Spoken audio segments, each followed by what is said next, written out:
The Zimmermann telegram was an internal diplomatic communication issued from the German Foreign Office in January 1917 that proposed a military alliance between Germany and Mexico in the event of the United States' entering World War I against Germany. The proposal was intercepted and decoded by British intelligence. Revelation of the contents enraged American public opinion, especially after the German Foreign Secretary Arthur Zimmermann publicly admitted the telegram was genuine on the 3rd of March, and helped generate support for the United States' declaration of war on Germany in April. Content: the message came in the form of a coded telegram dispatched by the Foreign Secretary of the German Empire, Arthur Zimmermann, on the 11th of January 1917.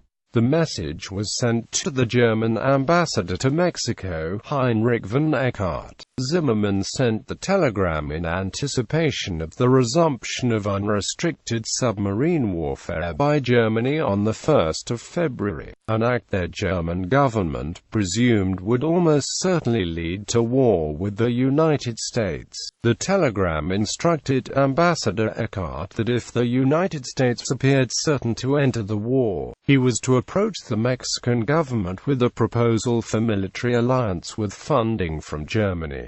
The decoded telegram is as follows: "We intend to begin on the 1st of February unrestricted submarine warfare. We shall endeavor in spite of this to keep the United States of America neutral. In the event of this not succeeding, we make Mexico a proposal of alliance on the following basis: make war together, make peace together, generous financial support and an understanding on our part that Mexico is to reconquer the lost territory in Texas, New Mexico, and Arizona. The settlement in detail is left to you. You will inform the President of the above most secretly as soon as the outbreak of war with the United States of America is certain, and add the suggestion that he should, on his own initiative, invite Japan to immediate adherence and at the same time mediate between Japan and ourselves. Please call the President's attention to the fact that the ruthless employment of our submarines now offers the prospect of compelling England in a few months to make peace." Signed, Zimmermann. Mexican response. The Zimmermann telegram was part of an effort carried out by the Germans to postpone the transportation of supplies and other war materials from the United States to the Allies of World War I that were at war with Germany. The main purpose of the telegram was to make the Mexican government declare war on the United States in hopes of tying down American forces and slowing the export of American arms. The German High Command believed they would be able to defeat the British and French on the Western Front and strangle Britain with unrestricted submarine warfare before American forces could be trained and shipped to Europe in sufficient numbers to aid the Allies. The Germans were encouraged by the successes on the Eastern Front into believing that they would be able to divert large numbers of troops to the Western Front in support of the goals. Mexican President Venustiano Carranza assigned a military commission to assess the feasibility of the Mexican takeover of the former territories contemplated by Germany. The general concluded that it would be neither possible nor even desirable to attempt such an enterprise for the following reasons. The United States was far stronger militarily than Mexico was. No serious scenarios existed under which Mexico could win a war against the United States. Germany's promises of generous financial support were very unreliable. The German government had already informed Carranza in June 1916 that they were unable to provide the necessary gold needed to stock a completely independent Mexican National Bank. Even if Mexico received financial support, the arms, ammunition, and other needed war supplies would presumably have to be purchased from the ABC nations, which would strain relations with them, as explained below. Even if by some chance Mexico had the military means to win a conflict against the United States and reclaim the territories in question, Mexico would have severe difficulty accommodating a large English-speaking population that was better supplied with arms than most populations. Other foreign relations were at stake. The ABC nations organized the Niagara Falls Peace Conference in 1914 to avoid a full-scale war between the United States and Mexico over the United States occupation of Veracruz. If Mexico were to enter war against the United States, it would strain relations with those nations. The Carranza government was recognized de jure by the United States on 31 August 1917 as a direct consequence of the Zimmermann telegram, since recognition was necessary to ensure Mexican neutrality in World War I. After the military invasion of Veracruz in 1914, Mexico would not participate in any military excursions with the United States in World War I. Thus ensuring Mexican neutrality was the best outcome that the United States could hope for, even if Mexican neutrality would allow German companies to keep their operations in Mexico open. British interception. The telegram was sent to the German embassy in the United States for retransmission to Eckhart in Mexico. It has traditionally been claimed that the telegram was sent over 3 routes, transmitted by radio and also sent over 2 transatlantic telegraph cables operated by neutral governments for the use of the diplomatic services. But it has been established that only one method was used. The message was delivered to the United States Embassy in Berlin and then transmitted by diplomatic cable first to Copenhagen and then to London for onward transmission over transatlantic cable to Washington. The misinformation about the 3 routes was spread by William Reginald Hall, then the head of Room 40, to try to conceal from the United States the fact that Room 40 was intercepting its cable traffic. Direct telegraph transmission of the telegram was not possible because the British had cut the German international cables at the outbreak of war. However, the United States allowed limited use of its diplomatic cables for Germany to communicate with its ambassador in Washington. The facility was supposed to be used for cables connected with President Woodrow Wilson's peace proposals.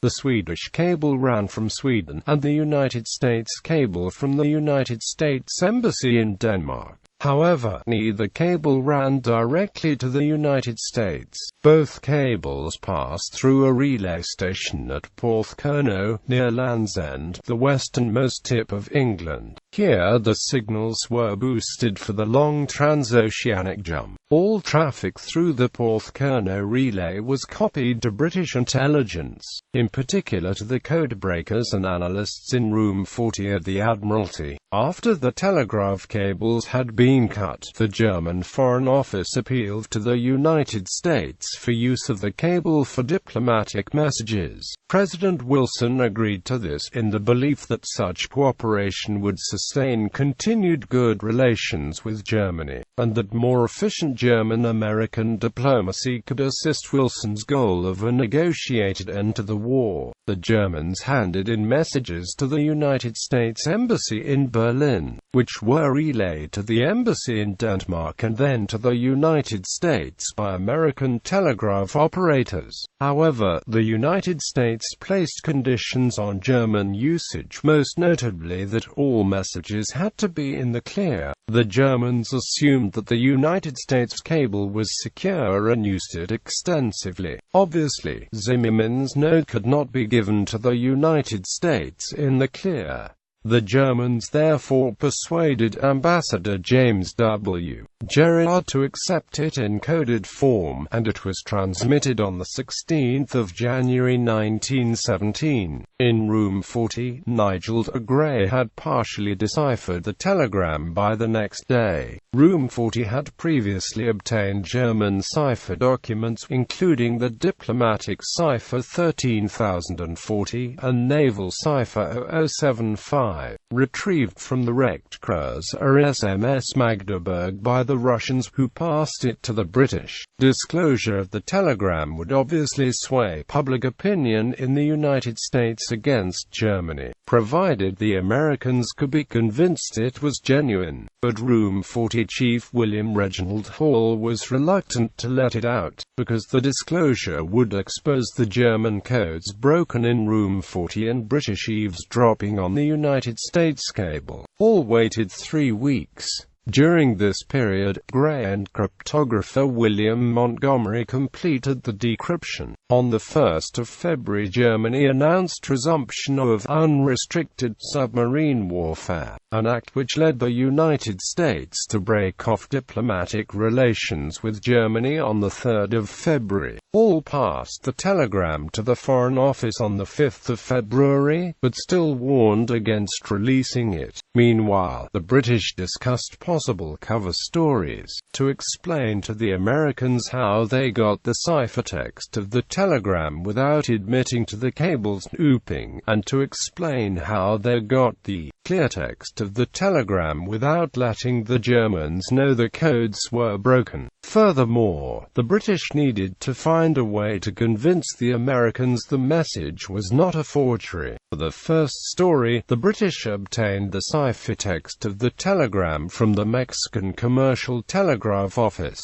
The British knew that the German embassy in Washington would relay the message by commercial telegraph, so the Mexican Telegraph Office would have the ciphertext. Mr. H., a British agent in Mexico, bribed an employee of the Commercial Telegraph Company for a copy of the message. This ciphertext could be shown to the Americans without embarrassment. Moreover, the retransmission was then ciphered using the older cipher 13040, so by mid-February the British had not only the complete text, but also the ability to release the telegram without revealing the extent to which the latest German codes had been broken. At worst, the Germans might have realized that the 13040 code had been compromised, but weighed against the possibility of United States entry into the war. That was a risk worth taking. Finally, since copies of the 13040 ciphertext would also have been deposited in the records of the American Commercial Telegraph, the British had the ability to prove the authenticity of the message to the United States government. As a cover story, the British could publicly claim that their agents had stolen the telegram's deciphered text in Mexico. Privately, the British needed to give the Americans the 13040 cipher so that the United States government could verify the authenticity of the message, independently with their own commercial telegraphic records. However, the Americans agreed to back the official cover story. The German Foreign Office refused to consider a possible code break, and instead sent Eckhart on a witch hunt for a traitor in the embassy in Mexico.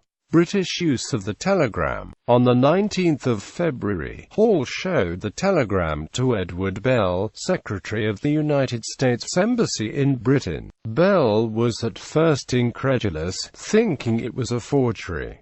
Once Bell was convinced the message was genuine, he became enraged. On 20 February, Hall informally sent a copy to United States Ambassador Walter Hines Page. On 23 February, Page met with British Foreign Minister Arthur Balfour and was given the ciphertext, the message in German, and the English translation. Then Page reported the story to President Wilson, including details to be verified from Telegraph Company files in the United States. Wilson released the text to the media on 28 February 1917.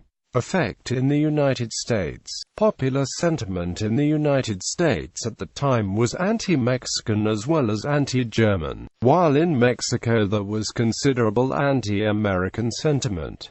General John J. Pershing had long been chasing the revolutionary Pancho Villa and carried out several cross-border raids. News of the telegram further inflamed tensions between the United States and Mexico. On the other hand, there was also a notable anti-British sentiment in the United States, particularly among German and Irish Americans. Many Americans wished to avoid the conflict in Europe, since the public had been told that the telegram had been stolen in a deciphered form in Mexico. The message was widely believed at first to be an elaborate forgery perpetrated by British intelligence. This belief, which was not restricted to pacifist and pro-German lobbies, was promoted by German and Mexican diplomats and by some American newspapers, especially the Hearst Press Empire. This presented the Wilson administration with a dilemma. With the evidence the United States had been provided confidentially by the British, Wilson realized the message was genuine, but he could not make the evidence public without compromising the British code-breaking operation. However, any doubts as to the authenticity of the telegram were removed by Arthur Zimmermann himself. First, at a press conference on 3 March 1917, he told an American journalist, "I cannot deny it. It is true." Quote. Then, on 29 March 1917, Zimmermann gave a speech in the Reichstag in which he admitted the telegram was genuine. Zimmermann hoped Americans would understand the idea was that Germany would only fund Mexico's war with the United States in the event of American entry into World War I. On 1 February 1917, Germany began unrestricted submarine warfare against all ships in the Atlantic bearing the American flag, both passenger and merchant ships. 2 ships were sunk in February, and most American shipping companies held their ships in port. Besides the highly provocative war proposal to Mexico, the telegram also mentioned ruthless employment of our submarines. Public opinion demanded action. Wilson had previously refused to assign U.S. Navy crews and guns to the merchant ships. However, once the Zimmermann note was public, Wilson called for arming the merchant ships, but anti-war elements in the United States Senate blocked his proposal. Previous German efforts to promote war. Germany had long sought to incite a war between Mexico and the U.S., which would have tied down American forces and slowed the export of American arms to the Allies. The Germans had engaged in a pattern of actively arming, funding and advising the Mexicans, as shown by the 1914 Epirong incident and the presence of German advisors during the 1918 Battle of Ambos Nogales. The German naval intelligence officer Franz von Rintelen had attempted to incite a war between Mexico and the United States in 1915, giving Victoriano Huerta $12 million for that purpose. The German saboteur Lothar, responsible for the March 1917 munitions explosion at the Mare Island Naval Shipyard in the Bay Area, and possibly responsible for the July 1916 Black Tom explosion in New Jersey, was based in Mexico City. The failure of United States troops to capture Pancho Villa in 1916 and the movement of President Carranza in favor of Germany emboldened the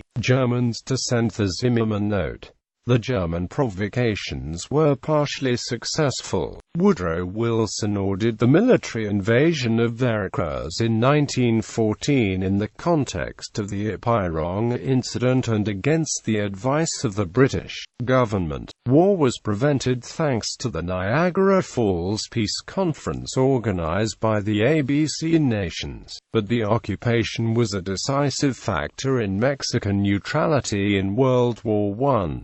Mexico refused to participate in the embargo against Germany and granted full guarantees to the German companies for keeping their operations open, specifically in Mexico City. These guarantees lasted for 25 years. Coincidentally, it was on the 22nd of May 1942 that Mexico declared war on the Axis powers following the loss of 2 Mexican-flagged tankers that month to Kriegsmarine U-boats. Woodrow Wilson considered another military invasion of Veracruz and Tampico in 1917–1918, so as to take control of the Tehuantepec Isthmus and Tampico oil fields. But this time the relatively new Mexican president Venustiano Carranza threatened to destroy the oil fields in case the Marines landed there. In October 2005, the original British typescript of the deciphered Zimmermann telegram was found.